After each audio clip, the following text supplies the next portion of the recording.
So yesterday, Israel passed a very important bill that introduces death penalty for all terrorists. As per usual, the internet has been very quick to completely change the narrative and present it as though the bill is based on race. On the very same day that the bill was passed, here's how two completely different news outlets presented it. The Jerusalem Post accurately declares, Knesset approves death penalty for terrorists bill, Netanyahu in favor. And now let's take a look at how the PBS framed it, because they decided to be quirkier and more subversive. Israel's parliament approves death penalty for Palestinians convicted of murdering Israelis. Now, I think you don't need me to tell you that there's a huge difference, massive chasm, between terrorists and Arabs. And no, I refuse to use that fabricated narrative and fabricated label. So I want to be crystal clear. The law is not limited to any ethnicity. Any terrorist, regardless of race, is subject to this bill.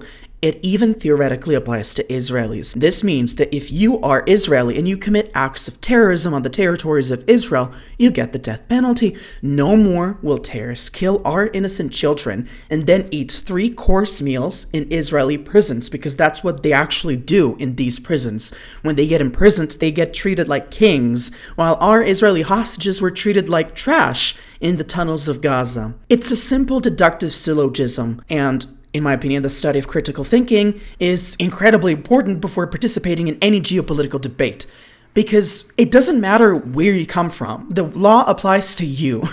It doesn't matter if you're Israeli or Bulgarian or Greek or Martian. If you're a terrorist and you perform terrorism on the territories of Israel against anybody, you get the death penalty. And that's honestly what a nation state with a spine looks like. One that finally decisively gets rid of terrorism and those people who keep perpetuating it.